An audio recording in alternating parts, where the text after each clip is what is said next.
Oke guys, kali ini kita akan mengomentari berita yang akan bahas tentang kasus KPK yang melakukan OTT terhadap 8 orang oknum dari pegawai pajak. Nah, untuk mengetahui konteksnya, mari kita bersama simak beritanya. Kita mulai videonya. Mengawali tahun 2026, Komisi Pemberantasan Korupsi Awal bertindak dengan tahun menangkap tuh ya. 8 orang dalam operasi tangkap tangan di kantor wilayah Direktorat Jenderal Pajak Jakarta Utara. Operasi yang berlangsung pada Sabtu kemarin mengamankan sejumlah uang dalam bentuk rupiah senilai ratusan juta dan valuta asing sebagai barang bukti. 8 orang yang diamankan tersebut kini tengah menjalani pemeriksaan intensif di Gedung Merah Putih KPK dan KPK pun masih memiliki 1 kali 24 jam untuk menentukan status pihak yang diamankan. Penyelidikan masih berlanjut guna mengungkap apakah OTT tersebut terkait dengan dugaan penerimaan suap atau gratifikasi dalam pengurusan pajak oleh oknum yang terlibat. Kini, publik menanti langkah lanjutan KPK dalam mengungkap perkara ini. Siapa saja pihak yang ditetapkan sebagai tersangka dan sejauh mana praktik dugaan suap ini menyeret jaringan di internal perpajakan. Tim TV One mengabarkan. Bayangin yang ngolah pajak kita itu melakukan korupsi ya. Jadi sangat disayangkan sekali ya itu. Kalau tadi kita melihat pengantar dialog kita pada pagi hari ini, saya jadi teringat dengan julukan koboynya Pak Purbaya. Oh iya. Ingat nggak, di tahun 2025 kemarin, Pak Purbaya dengan cepat melontarkan atau memuntahkan timah-timah panas peluru dari koboynya ke beberapa pihak. Ternyata di 2026, pelurunya sudah mengenai sasaran begitu. Iya. Sasaran pertama adalah oknum-oknum pegawai pajak yang ternyata melakukan korupsi. Ya. Nah, kita akan bahas bagaimana dengan kasus ini, apa motifnya, kemudian apa modusnya, kemudian apa yang membuat ini kemudian adanya OTT dilakukan. Dan juga kita akan membahas bagaimana sih peluang-peluang untuk melakukan tindakan seperti ini agar kedepannya juga bisa tertutup. Pencegahannya. Sudah hadir di studio narasumber kita, ada Bang Yudi Purnomo Harahap, mantan penyidik KPK. Selamat pagi, Bang Yudi. Pagi. Wah, saya senang semangat ya, walaupun hujan ya, cuaca gloomy, tapi semangatnya ini, Bang Yudi. Kemudian ada Bang Saur Siagian, pegiat anti korupsi. Selamat pagi, Bang Bang Saur. Saur. Pagi Mbak Adi.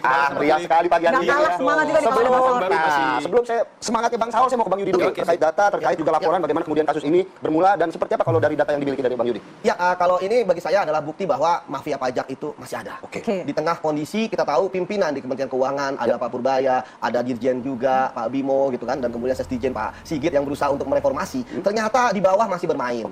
Ya, kan buktinya adalah bahwa ini masih di bawah. Tersangka kan adalah di ketua kepala KPP-nya ya. Dan memang ini sangat menarik dari modus ya. Dan ini yang harusnya menjadi analisis bagaimana mungkin seorang wajib pajak ya perusahaan itu dari 75 miliar kurang bayar, hanya 12 miliar dia bayar. Tentu harusnya ada red alert di situ. Sistem harus bunyi dong. Padahal ya kurang bayar 75 M kan pegawai pajak juga yang menghitung. Kemudian ketika dihitung ketika jadi 12 jadi pertanyaan apakah ilmunya beda? Itu yang pertama. Ya kan kemudian yang kedua. Jadi ketika ada yang bermain gitu ya dari salah satu badan ataupun di pemerintahan ya, khususnya itu akan mempersulit kinerja pemerintah. Bayangin misalnya dari pajaknya itu misalnya berkurang ya, harusnya berapa miliar terus berkurang di korupsi gitu, atau suap menyuap ataupun ada gratifikasi, itu akan menghambat kinerja pemerintah juga. Jadi dari pemerintahnya itu mau melakukan kerja akhirnya terhambat gara-gara masalah seperti ini ya. Jadi dari pihak pajaknya itu juga bermasalah. Kita melibatkan banyak orang, betul. Dalam kasus-kasus tindak pidana korupsi laporan pegawai pajak nggak mungkin dia main sendirian. Kita tahu kan, ini kan sebenarnya uangnya sudah di bulan Desember. Ya, tapi ini adalah pembagian dari konsultan. Nah, penggunaan konsultan pajak ini itu kan bukan untuk istilahnya untuk berargumentasi teori mengenai ini pengurang pajak dan sebagainya, tetapi untuk menjadi layering pencucian uang supaya perusahaan bisa membayar. Berarti bukan tawar-menawar pajak begitu yang bisa dibilang ya? Betul. Nah, kalau misalnya dalam kasus ini kan konsultan pajak kena jadi layeringnya, biasanya kenapa sih konsultan pajak seperti apa? Biasanya itu teman-teman mereka juga. Bisa jadi mantan dari PNS dan sebagainya bikin konsultan. Kenapa? Dalam kasus korupsi itu butuh kepercayaan loh. Ya kan nggak mungkin tidak percaya. Kemudian yang menarik ya, saat ini ya kan memang ini kan kasusnya itu kan 2023 kalau tidak salah ya sebelumnya ya. Ini kan bagi saya, kalau misalnya negara rugi sampai 80% dari yang harus dibayarkan, ini kan kebocoran yang sebenarnya KPK ini sedang melaksanakan apa yang diperintahkan Pak Prabowo. Kan ada dua hal yang Pak Prabowo inginkan. Yang pertama, ketika memang sudah ada korupsi, maka kejar asetnya. Makanya kan Pak Prabowo ketika Kejaksaan Agung memamerkan hasil dari rampasannya datang. Nah, yang kedua itu kebocoran. Nah, ini adalah satu kebocoran. Dan yang menarik Mas ya, bahwa orang-orang yang jadi tersangka ini, mereka adalah pertama orang yang ditempatkan di Jakarta. Berarti orang nomor wahid lah. Ya kan nggak kaleng-kaleng kalau di Jakarta. Yang kedua, gajinya juga besar. Yang ketiga, dipercaya untuk wajib pajak besar. Untuk level tersangka ini apakah memang gajinya cukup besar begitu? Jadi gaji yang besar itu tidak menutup kemungkinan orang tuh ingin memperkaya dirinya. Jadi tetap rakus gitu ya, walaupun gajinya mungkin udah besar. Jadi emang wataknya atau sifat orang tersebut yang mungkin mengambil kesempatan gitu. Jadi untuk memperkaya dirinya dan merugikan orang lain, termasuk di sini adalah negara ya. Jadi negara rugi, nanti orang ya yang harusnya mendapatkan manfaat dari pemerintah, dari negara itu akan terhambat gitu kan. Dari misalnya pajak kita harusnya sebesar ini tapi cuma dapatnya cuma seberapa persennya. Jadi negara rugi sehingga tidak mampu untuk mengembalikan ke masyarakat manfaatnya gitu. Kantor, ya kan? Ya. Tapi Madya Bang lagi, Yudi- Oke. KPP Madya. Ya. Ini kan orang-orang menarik. Ya, baik. Tapi kalau Bang Yudi, OTT kan dilakukan setelah adanya informasi-informasi yang telah dikumpulkan. Ya. Sebenarnya apakah selama ini terus berjalan proses itu Ya. sehingga akhirnya dilakukan OTT? Ya, jadi gini, operasi tangkap tangan tidak mungkin tanpa adanya laporan, pengaduan dari masyarakat.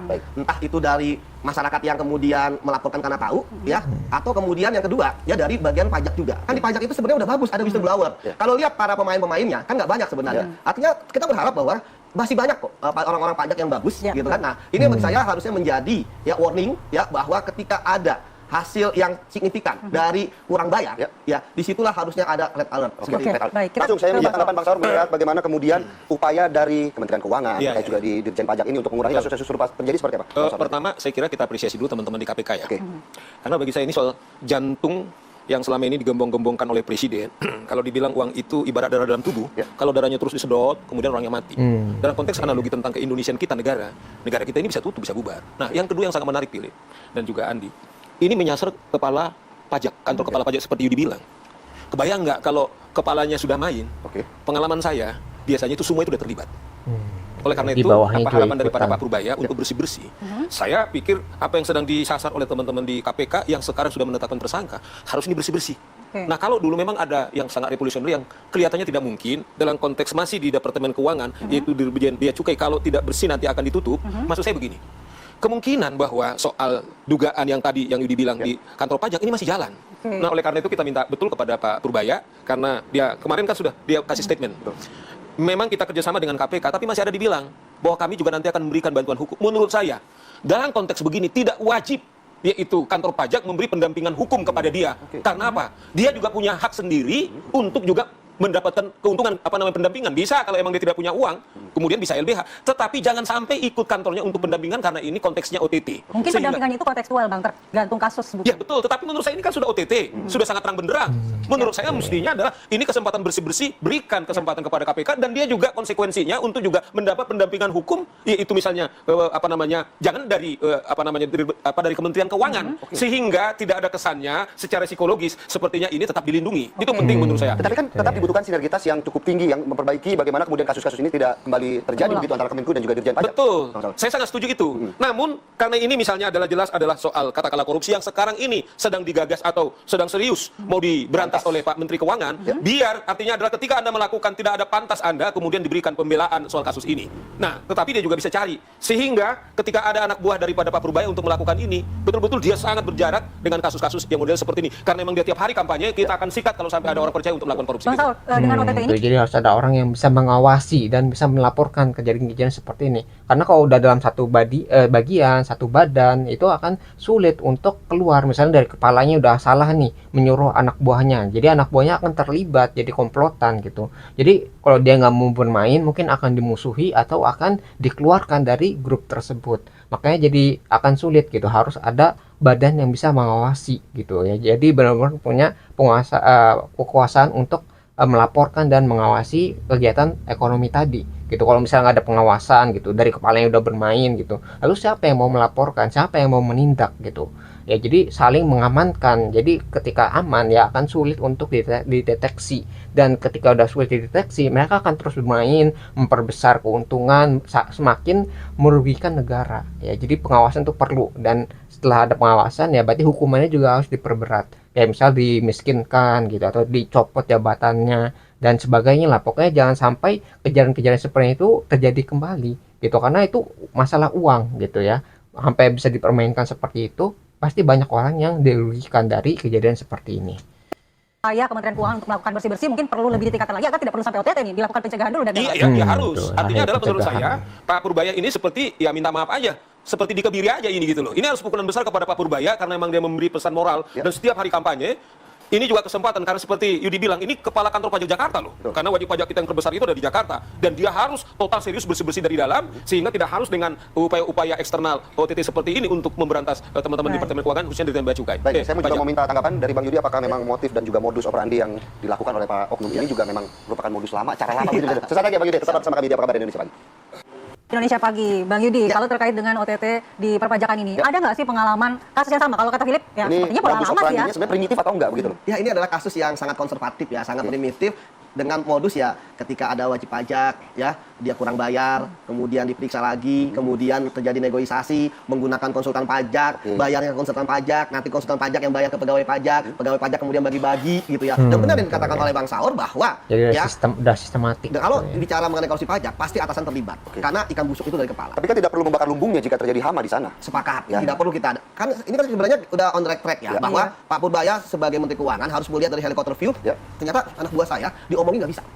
Mereka masih bermain di ruang bawah tanah, ruang gelap yang memang yang bisa membongkar adalah KPK. Ya. Kenapa KPK bisa membongkar? Karena ada kepercayaan masyarakat yang mulai tumbuh kepada KPK, kemudian mau menginformasikan. Ingat loh Mbak dan Mas bahwa dalam kasus OTT ya, orang yang memberikan informasi itu adalah orang-orang yang benar-benar tahu atau bahasa kita A1, akurat dan terpercaya. Oke. Ketika mereka tahu, berarti mereka ada di sekitar. Ketika mereka ada di sekitar, mereka pasti akan ada perbuatan batin, lapor atau enggak. Karena kalau mereka tidak percaya KPK, mereka nggak akan lapor. Sekarang mereka percaya oleh KPK. Apalagi tahun lalu kan 11. Ini adalah perdana. Nah, saya berharap bahwa ini akan menjadi trigger ke depannya. Sebab kan munculnya gayus-gayus baru yang seperti ini.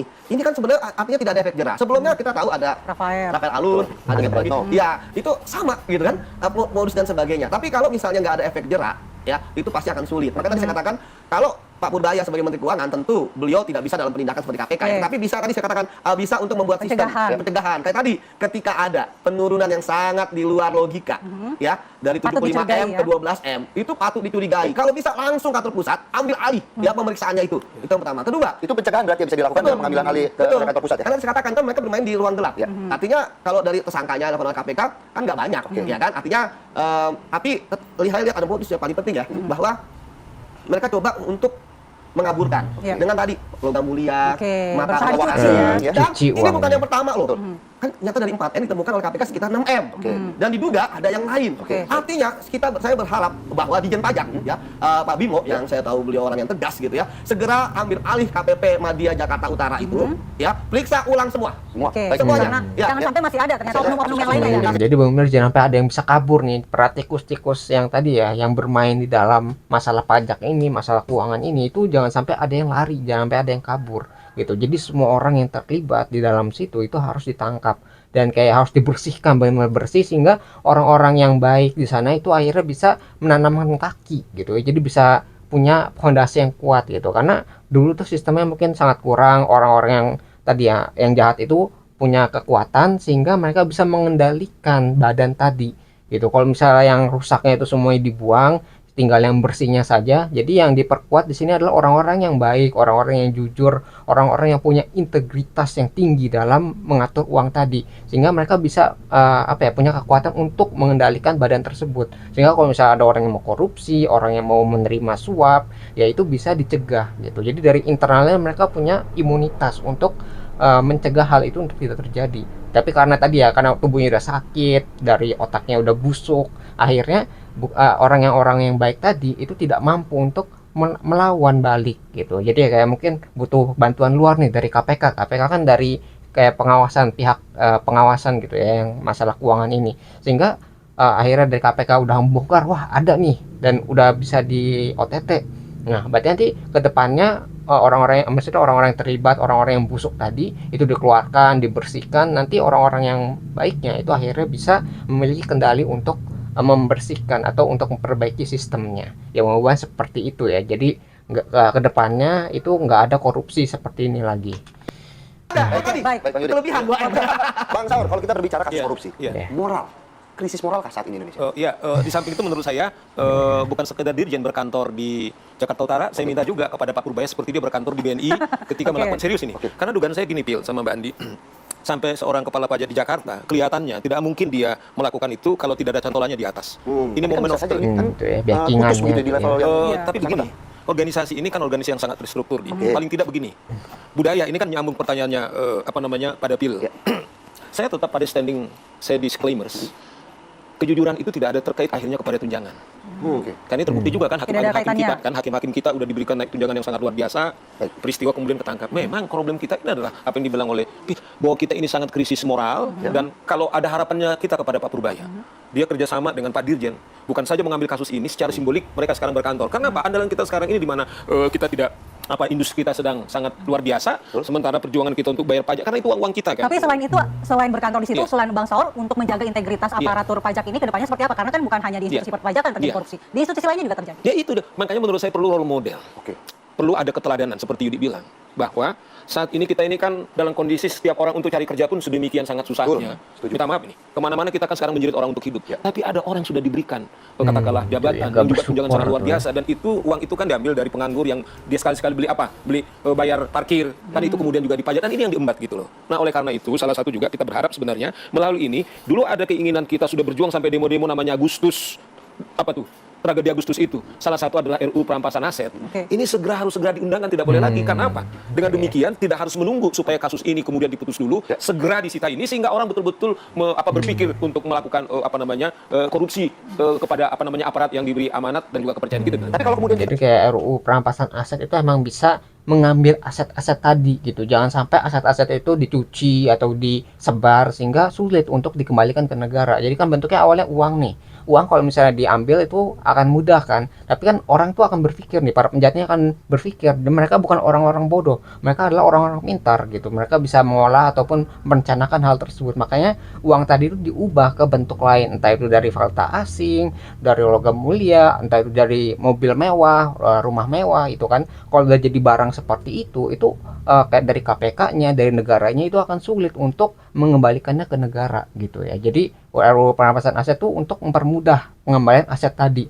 sehingga orang-orang tadi itu bisa dimiskinkan gitu, benar-benar bisa diambil asetnya hingga negara itu bisa meminimalisir kerugian dari korupsi tadi gitu. Jadi karena lama ini tuh ya ini menjadi masalah kenapa RUU ini tidak segera ditetapkan karena ini sangat menguntungkan bagi negara dan mempermudah untuk mengembalikan kerugian yang disebabkan oleh para koruptor.